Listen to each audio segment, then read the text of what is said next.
오늘 같이 나누실 말씀은 누가복음 8장 41절, 42절 말씀입니다. 우리가 그동안에 시편 146편 8절, 9절을 나누고 있는데 이 말씀을 나누면서 우리가 예수님께서 이제 살리신 게 소생의 기적을 말씀 이렇게 이루실 때 회당장 야이로의 딸을 살리신 이제 그 기적을 이제 나누면서 잠깐 이렇게 지나갔던 게 이제 회당에 대한 거였습니다. 그래서 회당에 대해서 오늘은 좀 같이 좀 보려고 합니다. 우리 본문 말씀 누가복음 8장 41절 42절 말씀 같이 읽고 말씀의 은혜를 나누겠습니다. 같이 읽겠습니다. 이에 회당장인 야이로라 하는 사람이 와서 예수의 발 아래에 엎드려 자기 집에 오시기를 간구하니 이는 자기에게 12살 된 외딸이 있어 죽어가미러라. 예수께서 가실 때에 무리가 밀려들더라. 아멘. 이제 이 본문을 이렇게 우리가 읽으면서 회당장 야이로의 딸이 이제 죽어가는 상황이었다는 거죠. 근데 이 사람이 예수님 앞에 와가지고 엎드려 무릎 꿇고 간구하는 겁니다. 12살 된 제 외동딸이 있는데 이 딸이 지금 죽어가고 있습니다. 그러니까 예수님 오셔서 좀 살려주십시오. 이렇게 간구하는 거죠. 그러면서 이 회당장이 어떤 사람인가 우리가 이제 다 알고 있지만 좀 그 부분을 좀 더 이렇게 깊게 나누려고 합니다. 이 회당은 당시 유대인들이 거주하고 있던 곳에는 반드시 존재했던 곳이에요. 그래서 유대인들은 회당을 중심으로 그래서 생활을 했습니다. 그래서 회당은 유대인들에게 있어서 예배의 중심지였을 뿐만 아니라 재판 또는 율법 공부 또 성경 공부 그리고 공동체 모임의 중심이었어요. 그러니까 유대인들이 있는 곳은 항상 회당이 있었습니다. 그래서 이 회당에서 소식도 주고받고 뭐 예배도 드리고 말씀도 공부하고 하는 그런 중심지였어요. 그래서 성경의 기록들을 보면 당시에 한두 개의 회당이 아니라 여러 개의 회당들이 이스라엘을 중심으로 해서 각지에 이렇게 흩어져 있었던, 그러니까 우리가 생각하는 것보다 훨씬 광범위한 지역에 이 회당이 자리하고 있었던 것을 우리가 알 수 있습니다. 이게 지역적으로 조금 보면요. 먼저 갈릴리를 중심으로 성경에 기록된 회당들이 있어요. 마가복음 1장 39절에 보면 이에 온 갈릴리에 다니시며 그들의 여러 회당에서 전도하시고 또 귀신들을 내쫓으시더라. 예수님이 이 갈릴리 지역을 다니시는데 그 지역에 분포하고 있는 여러 회당들을 다니시면서 거기에서 전도하시고 또 귀신도 쫓아내셨다고 이렇게 말씀하고 있어요. 그러니까 이 당시에 이 갈릴리 북부 지역에 특별히 이제 그 지명이 언급된 회당들이 있는데 가버나움이나 나사렛 그런 지역들, 또 마태복음 11장 21절에 보면 화 있을진저 고라시나 화 있을진저 벳세다야 너희에게 행한 모든 권능을 두루와 시돈에서 행하였더라면 그들이 벌써 베옷을 입고 제에 앉아 회개하였으리라.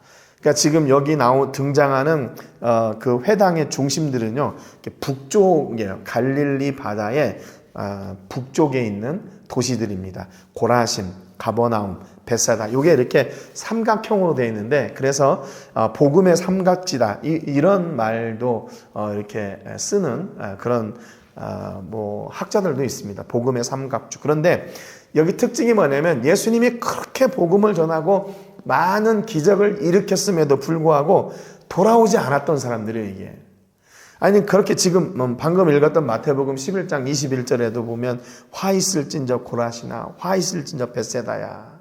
그러니까 얼마나 예수님이 이게 답답하시면 그렇겠어요. 야, 너희들에게 행한 모든 권능을 두루와 시돈에 행하였더라면 그들이 벌써 베옷을 입고 제에 앉아서 회개했을 거다.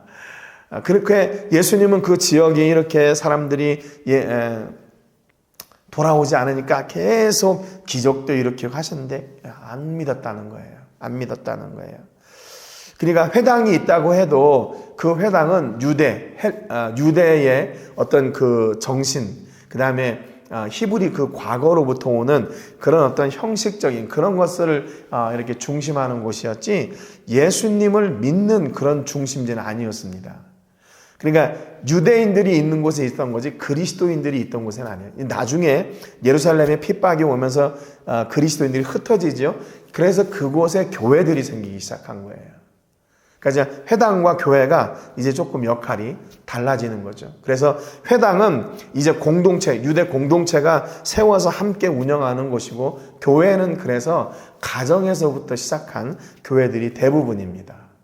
그러니까 쉽게 우리가 가정교회 이렇게 얘기를 하는데 가정이 교회가 돼서 그곳에서 모임을 했던 그래서 말씀을 나누고 이제 예수님이 주셨던 그 말씀들을 나누었던 그런 운동들이 일어나게 되었죠. 그리고 두 번째 언급된 곳이 어디냐면 다메섹이에요. 사도행전 9장 1절 2절에 보면 사울이 주의 제자들에 대하여 여전히 위협과 살기가 등등하여 대제사장에 가서 다메섹 여러 회당에 가져갈 공문을 청하니 이는 만일 그 도를 따르는 사람을 만나면 남녀를 막론하고 결박하여 예루살렘으로 잡아오려 함이라 그랬어요. 바울 되기 전에 사울이죠. 사울이 이 다메섹에 있는 여러 회당에 가져갈 공문을 대제사장에게 달라고 했어요. 그게 뭐냐면 내가 가서 예수 믿는 사람들을 다 잡아다가 예루살렘으로 잡아오겠습니다. 그래서 회당에서 혹시나 그런 거죠. 예수 전하는 사람들을 잡아다가 이 사람들을 예루살렘으로 잡아가는 거예요. 이 다메섹은 우리가 잘 알고 있는 것처럼 이스라엘의 그 북쪽 경계를 넘어선 이스라엘의 북쪽 경계를 우리는 헬몬산이라고 그러는데요. 그 헬몬산을 지나 동쪽에 위치한 시리아의 중심 도시입니다. 그래서 예루살렘에서 최단 거리로 갈 때가 225km예요. 이게 최단 직선거리. 그러니까 여기를 말을 타고 가려면 보통 6일에서 7일 정도 걸리는 그런 거리였습니다. 그러니까 이런 곳에도 여러 회당이 존재하고 있었다는 것을 보면 그 시대에 그만큼 이렇게 먼 거리를 떠난 그런 유대인들이 거주하고 이주해 있는 그런 지역들이 있었다는 것을 알 수 있었고 그들이 이렇게 회당을 중심으로 생활했다는 것을 알 수가 있습니다. 또 성경에 기록된 그 회당의 이야기를 보면 바울과 바나바가 1차 전도 여행을 시작할 때요. 첫 번째 도착해서 말씀을 전하는 곳이 기록이 되어 있는데 사도행전 13장 4절 5절에 이렇게 기록하고 있습니다. 두 사람이 성령의 보내심을 받아 실루기아에 내려가 거기서 배 타고 구브로에 가서 살라미에 이르러 하나님의 말씀을 유대인의 여러 회당에서 전할새 요한을 수행원으로 두었더라 그랬어요. 그러니까 1차 전도여행 때 바울과 바나바가 이제 지중해 쪽으로 가잖아요. 지중해에서 만나는 그 첫 번째 큰 섬이 있는데 이게 바로 구브로예요. 구브로라는 그 섬의 수도에 해당하는 곳이 살라미입니다. 그래서 이 살라미에 여러 회당들이 있었어요. 살라미를 중심으로 해서. 그래서 여기에도 유대인들이 거주를 하게 됐고 여기에서 바울과 바나바가 복음을 전하는 그런 어떤 그 중심 베이스가 된 거죠.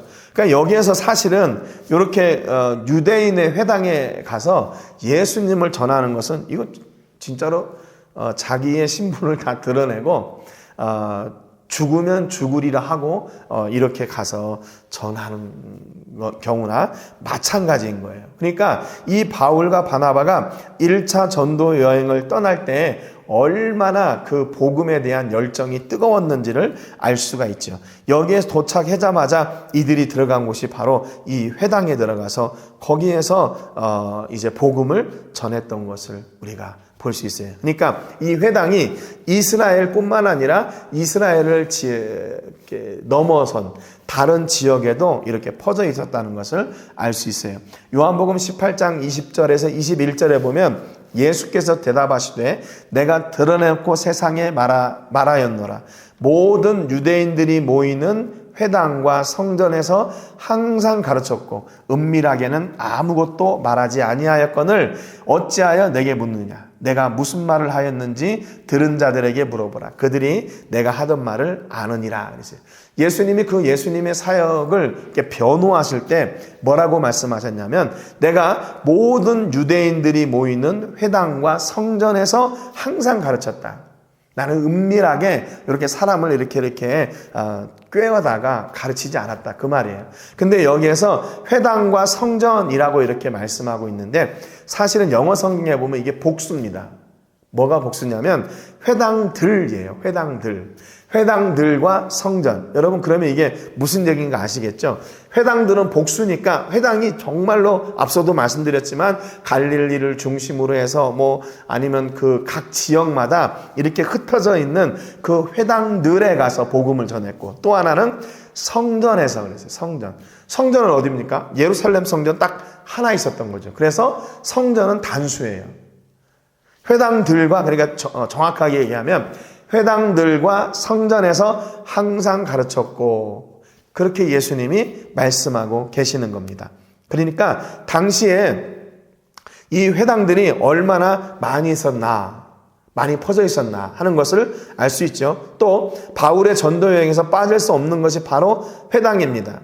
사울이 바울 되기 전에 회심하고 나서 첫 번째로 찾아간 곳이 바로 다메섹에 있던 회당이에요. 다메섹에 있던 회당. 그러니까 앞서도 말씀드렸지만 바울이 대제사장이죠. 공문을 받고 다메섹에 있던 많은 그 회당들에게 이제 전가를 보내는 거죠. 여기에서 예수라는 사람을 전하는 사람이 있으면 나한테 내려와라. 또 바울이 그 사람들을 색출하고 잡아내는데 각 회당은 협조하라. 그런 공문이겠죠. 그걸 가지고 가던 사람이 도중에 그 다메섹으로 가던 도중에 예수님을 만나게 돼요. 그리고 그의 눈이 보이지 않습니다.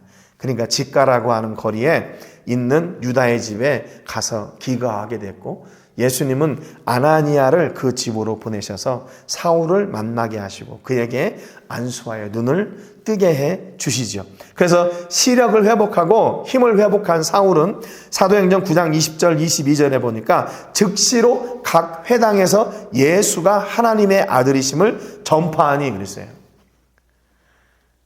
눈이 떠지고 원기를 회복한 힘을 회복하자마자 즉시로 각 회당에 달려갔어요. 원래는 각 회당에 왜 갔어요? 예수 믿는 사람 잡으러 갔는데 오히려 사울이 바울 돼가지고 거기서 예수님은 하나님의 아들이십니다. 이거 전하는 거예요. 그러니까 사도행전 9장 21절에 듣는 사람이 다 놀라 말하되 이 사람이 예루살렘에서 이 이름을 부르는 사람을 멸하려던 자가 아니냐. 여기 온 것도 그들을 결박하여 대제사장들에게 끌어가고자 함이 아니냐. 사람들이요 안 믿었어요. 저 사람이 지금 여기서 예수 믿는 사람 잡아내려고 지금 술수를 쓰고 있구나. 술수를 쓰고 있구나. 다 두려워했습니다. 그러지 않겠어요? 아주 예수 믿는 사람 잡아다가 대제사장에게 바치고 그 사람들을 고문하고 쉽게 얘기하면 감옥에 가두고 때리고 하는데 아주 대표적인 인물이 사울이요. 그런데 그 사울이 다메섹이라는 곳에 와서 이제 갑자기 눈이 멀고 그 속사정은 잘 모르겠죠. 왔는데 이 사람이 갑자기 회당에서 예수는 하나님의 아들이라 그래요. 여러분 예수님이 하나님의 아들이라고 하는 이 증거가 어제도 말씀드렸지만 뭐예요? 이게 바로 유대인들에게 예수님이 고발당했던 신성모독죄예요. 신성모독죄. 그래서 대제사장에게 이 죄로 고발돼가지고 로마에 신고가 되고 그래서 거기서 십자가형을 이 사람들이 하라고 외쳐서 결국 예수님이 돌아가신 거 아니에요.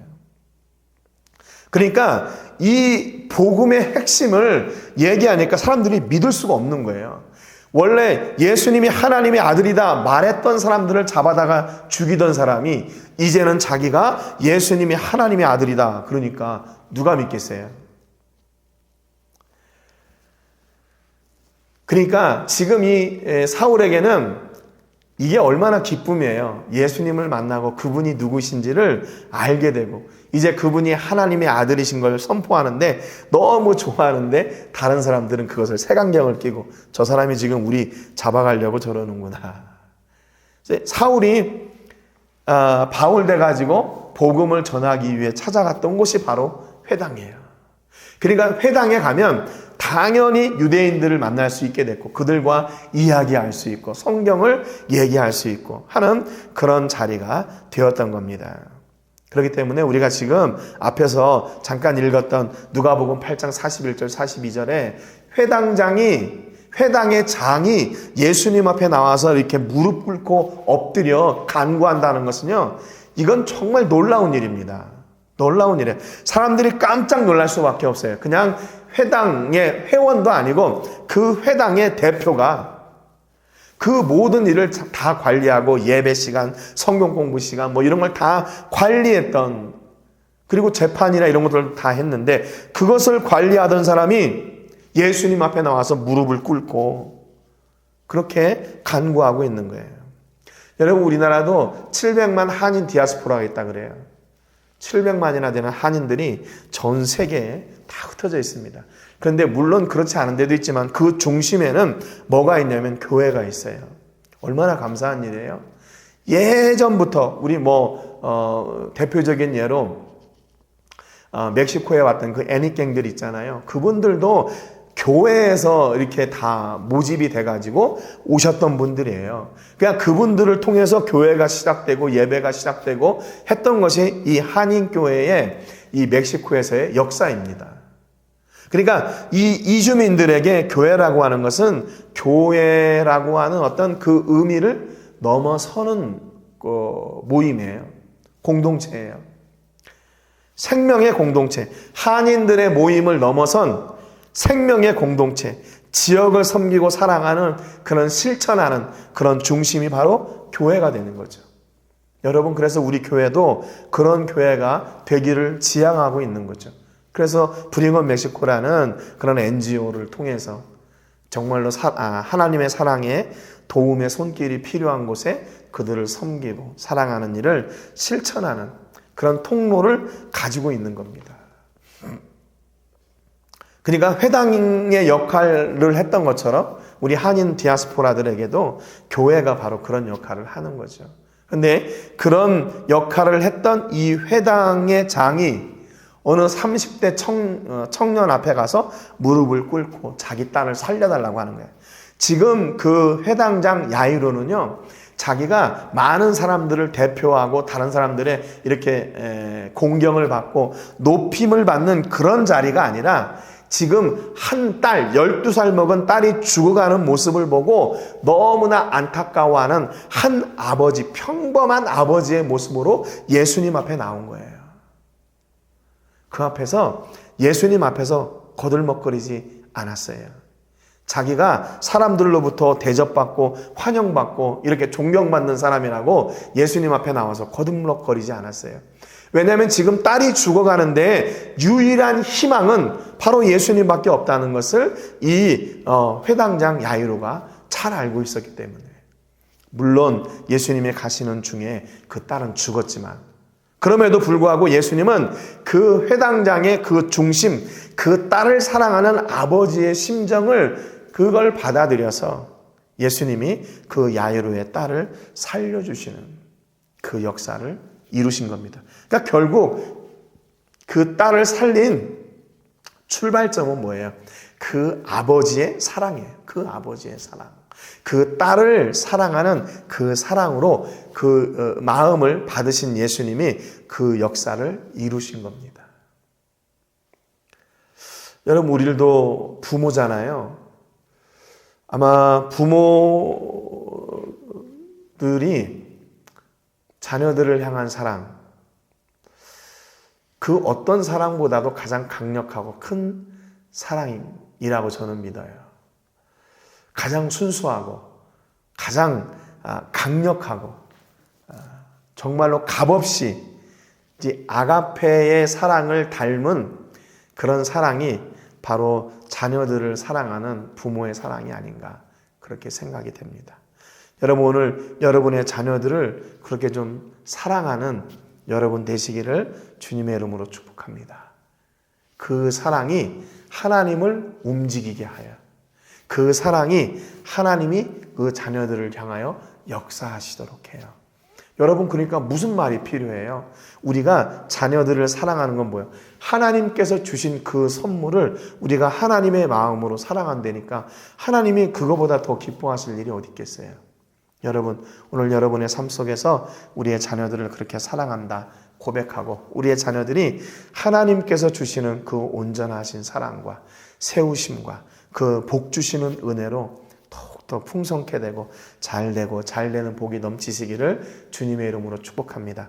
그래서 지금 말씀드리려고 했던 것은 그 회당장, 그 회당이 그렇게 많이 있는 가운데 대표적인 그 사람이 예수님 앞에 와서 그렇게 했던 것은 자기가 가지고 있던 모든 그 사회적인 지위나 또는 대접이나 공경, 높임 이런 걸 다 버린 거예요. 그냥 순수한 자기 딸을 사랑하는 한 아버지의 모습으로 가 섰다는 겁니다. 여러분, 그렇기 때문에 이게 얼마나 간절한 기도였겠어요. 얼마나 간절한 몸부림이었겠어요. 예수님은 그걸 보신 거예요. 다른 게 아니라 그 사랑을 보셨어요. 그래서 예수님도 그 사랑을 통해 역사하셔서 놀라운 일을, 그 기적을 행하여 주셨던 겁니다. 오늘 여러분의 삶 속에서 이 자녀들을 향한 귀한 사랑, 또 이웃과 공동체를 향한 이 신실한 사랑을 통해서 하나님이 놀라운 기적을 일으켜 주시는 그런 은혜가 있기를 주님의 이름으로 축복합니다. 여러분, 죽음도 넘게 하는 것이 뭐예요? 사랑이에요. 죽음도 이겨내는 게 사랑이에요. 여러분, 이 사랑이 여러분 안에 충만함으로 하나님 앞에 여러분의 진실한 사랑이 이렇게 표현되어지고 그 사랑을 통해서 역사하시는 하나님의 놀라운 기적이 여러분의 삶의 현장에 풍성하시기를 주님의 이름으로 축복합니다. 오늘 세계를 부으며 기도할 때는 우리 윤청석 선교사님 또 사모님 위해서 기도해 주시기 바랍니다.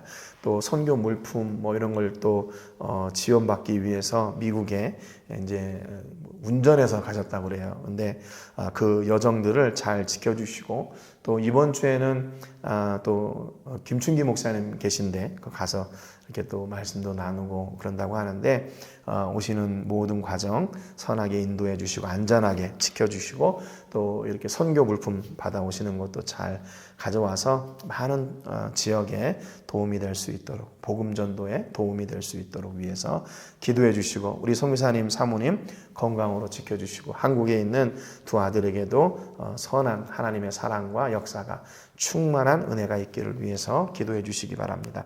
검정고시 학교와 기술학교, 신학교를 위해서 대지를 구입하고 이제 설계와 건축, 운영의 모든 과정 가운데 하나님이 친히 함께해 주시기를 위해서 기도해 주시고, 재정이 채워지고 순조롭게 이 일들이 진행될 수 있도록 위해서 기도해 주시기 바랍니다. 또 귀한 사역에 통역할 믿음의 통역자를 보내주시기를 위해서 기도해 주시고, 오늘도 우리가 섬기고 기도하는 선교지와 선교사님들, 단체와 교회 위해서 기도해 주시고요. 우리의 자녀들을 위해서 앞서 말씀드린 것처럼 우리가 정말로 우리 자녀들을 향한 이 순전한 사랑을 통해서 하나님이 놀라운 기적을 일으키시는 그런 그 기적의 주인공들이 될 수 있도록 위해서 우리 자녀들을 위해 기도하시기를 바랍니다.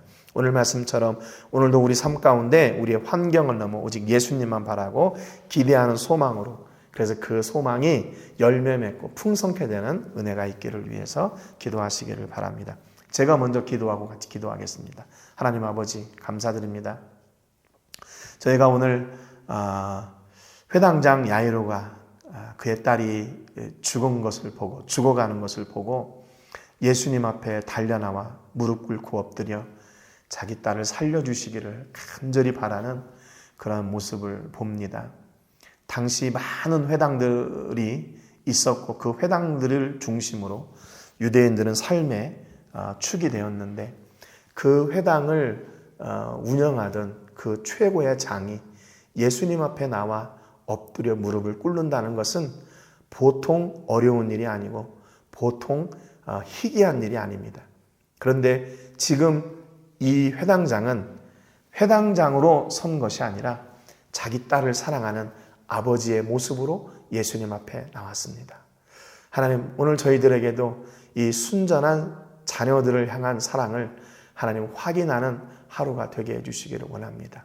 그 사랑 때문에 우리 예수님은 죽은 딸을 살리는 그 역사를 이루어 주셨습니다. 오늘 우리 삶 속에서도 우리가 상상할 수 없는 놀라운 기적의 역사가 우리의 사랑 때문에 일어나게 하여 주시고, 하나님을 향한 사랑 때문에 기적이 일어나고, 하나님을 향한 사랑 때문에 하나님 우리 삶에 놀라운 역사가 일어나고, 우리 자녀들의 삶 가운데 이렇게 소생케 되고 살게 되고 풍성케 되는 역사가, 기적이 일어나게 하여 주시옵소서. 그래서 하나님, 이 모든 일이 우리 아버지께서 우리에게 주신 일임을 고백하고 오직 하나님께만 영광 올려드리는 귀한 하나님의 자녀들 되게 해 주옵소서. 감사와 영광 올려드리고 예수님의 이름으로 기도합니다. 아멘. 우리 같이 기도하겠습니다.